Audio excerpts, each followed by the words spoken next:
नहमदुहु व नसल्ली व नसल्लिमु अला रसूलिल करीम अम्मा बाद औज़ु बिल्लाहि समीइल अलीम मिनश शैतानिर रजीम बिस्मिल्लाहिर रहमानिर रहीम इन्नद-दीना इंदल्लाहिल इस्लाम व क़ाला नबिय्यु सल्लल्लाहु अलैहि वसल्लम कुल्लु उम्मती यदखुलूनल जन्नता इल्ला मन अबा रवाहुल बुखारी वकाल शायर मुसव्विर खींच वो नक्शा जिसमें ये सफाई हो उधर फरमाने नबी हो इधर गर्दन झुकाई।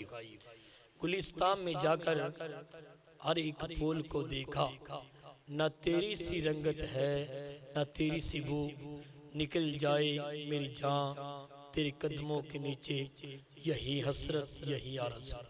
सामीने हजरात, अल्लाह खालिक की कायनात की मुख्तसर हम्दो सलाह के बाद करोड़ों दुरूदो सलाम इमामुल अंबिया खतीबुल अंबिया प्यारे आका जनाब मुहम्मदुर रसूलुल्लाह आपकी ज़ाते अक़दस के लिए। अल्लाह के यहाँ मकबूल तरीन दीन इस्लाम है। अल्लाह रब्बुल आलमीन ने वाज़े कुरान में ऐलान फरमाया इन्नद-दीना इंदल्लाहिल इस्लाम। लोगों कायनात के अंदर लोगों ने बेशुमार दीन बना दिए हैं, हालांकि वो दीन नहीं, वो बनावटी दीन तो हो सकते हैं, लेकिन अल्लाह जो दीन आसमानों से कुरान नाजिल किया है, जो मोहम्मद अरबी सल्लल्लाहु अलैहि वसल्लम की ज़बान अक़दस से निकली हुई हदीस है, उसका नाम ही दीन है। तो फरमाया अल्लाह के यहाँ इन्नद-दीना इंदल्लाहिल इस्लाम, अगर अल्लाह के यहाँ कोई मकबूल तरीन दीन है उसका नाम इस्लाम है। फरमाया क़यामत के दिन अल्लाह के यहाँ वो दीन चलेगा जो मोहम्मद अरबी के सीने अतहर पे अल्लाह ने नाजिल किया है। अल्लाह ने सूरह फातिहा के अंदर फरमाया मालिक यौमिद्दीन, अल्लाह मालिक है दिन क़यामत का।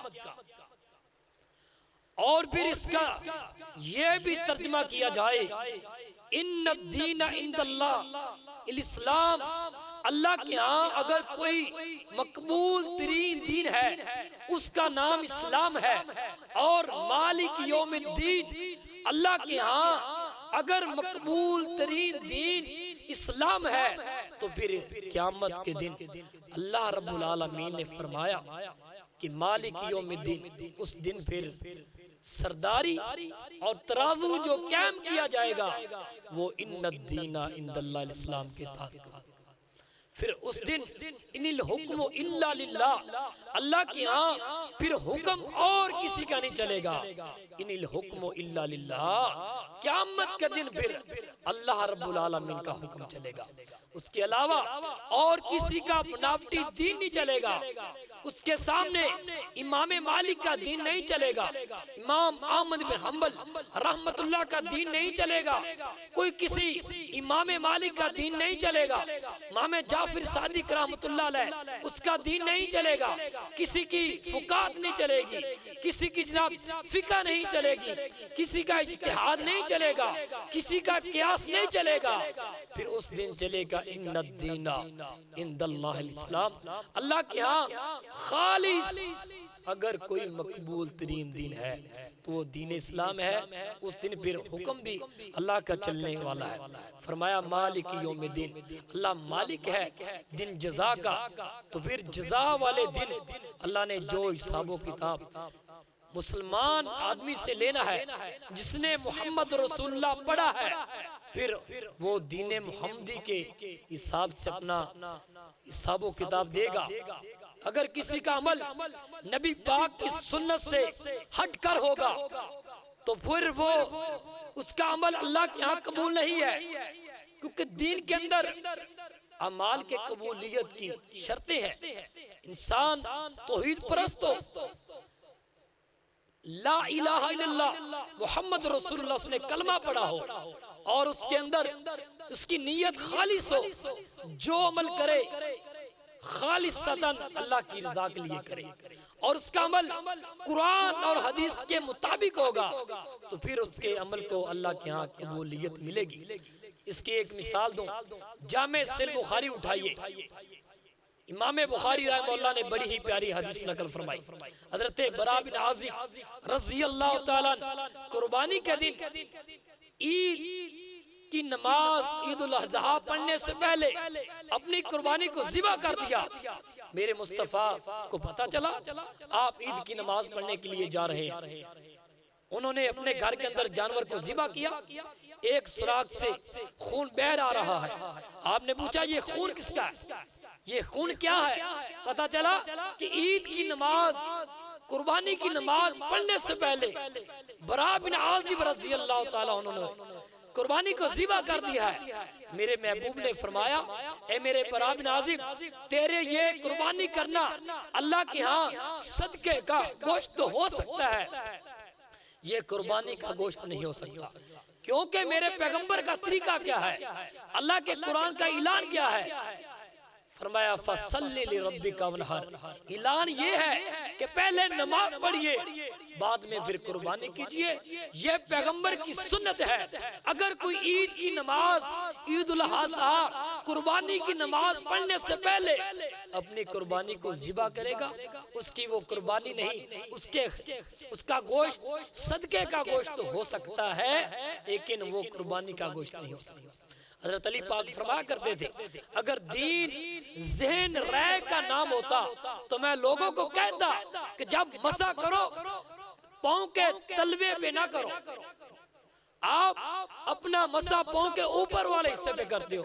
अगर दीन राय का नाम होता तो मैं लोगों को मशवरा देता कि जब तुम मसा करो तो फिर ऐसे पाँव के तलवे वाले हिस्से पे करो, क्योंकि नीचे वाले हिस्से पे मट्टी लगती है, गर्दो गुबार लगती है, तलवे इंसान के खराब होते हैं पाँव के। तो फिर मैं ये क्या देता कि आप मसा अपने पाँव के ऊपर वाले हिस्से पे ना करो। इस तरह अगर मसा करना है तो तलवे पे करो, लेकिन आप फरमाते मैं ऐसा नहीं कह सकता, क्योंकि मोहम्मद अरबी की सुन्नत ये है कि जब तुम मसा करो अपनी जराबों पे, अपने मौजों पे, फिर पाँव के ऊपर वाले हिस्से पे करो। यही मोहम्मद अरबी की सुन्नत है। और फिर हजरत सैयदना अब्दुल्ला इब्ने मसऊद नबी पाक ने दुराने खुतबा जुमे वाले दिन आपने फरमाया, अबू दाऊद के अंदर सही हदीस मौजूद है, आपने फरमाया इजलिसू, लोगों बैठ जाओ। तो मस्जिद की तालीस पे बैठ गए। हजूर ने फरमाया ताल या अब्दुल्ला, मस्जिद के सेन में आइए, तुम्हें किस चीज ने मस्जिद की तालीस पे बिठा दिया? फरमाया प्यारे आका, आपने फरमाया है इजलिसू, लोगों बैठ जाओ। तो मैंने कहा कहीं ये ना हो कि आपके हुक्म की अदूली हो जाए, आपकी नाफरमानी हो जाए। आपका हुक्म आया इजलिसू, लोगों बैठ जाओ। मैंने आपका हुक्म सुना तो मस्जिद की तालीस पे बैठ गया। इसका नाम है इताअत रसूल, हजूर अलैहिस्सलाम की इताअत। फरमाया अगर अल्लाह के यहाँ मोहब्बत चाहते हो, अल्लाह की मोहब्बत लेना चाहते हो, कुल इन कुंतुम तुहिब्बुनल्लाह फत्तबिऊनी युहिब्बुकुमुल्लाह, अगर अल्लाह उसके रसूल का प्यार चाहते हो तो फिर मेरे महबूब की फत्तबिऊनी, फिर नबी पाक की इताअत कर लो। इसके अंदर खैर है, इसके अंदर बरकत है, इसके अंदर रहमत है। हजरत अब्दुल्ला बिन रवाहा रज़ी अल्लाह तआला जब सुना तो बाजार में बैठ गए। धूप की शिद्दत है, पूछा तुम किस लिए बैठे हो? फरमाया नबी पाक का हुक्म है, लोगों बैठ जाओ। मैं बाजार के अंदर ही बैठ गया। मैंने ये सोचा कहीं नबी पाक के हुक्म की अदूली ना हो जाए, आपके हुक्म की नाफरमानी ना हो जाए, इसलिए बाजार में गर्मी की शिद्दत में, दोपहर की गर्मी है, वहीं बैठ गया क्योंकि नबी पाक का हुक्म आया था। इसे कहते हैं इताअत रसूल, इत्तिबा रसूल। और इसके अंदर अल्लाह रब्बुल आलमीन ने मेरी और आपकी खैर रखी है। अल्लाह ताला मुझे और आपको सही दीन हनीफ की समझ नसीब फरमाए। वक़ूलु क़ौली हाज़ा व मा तौफ़ीक़ी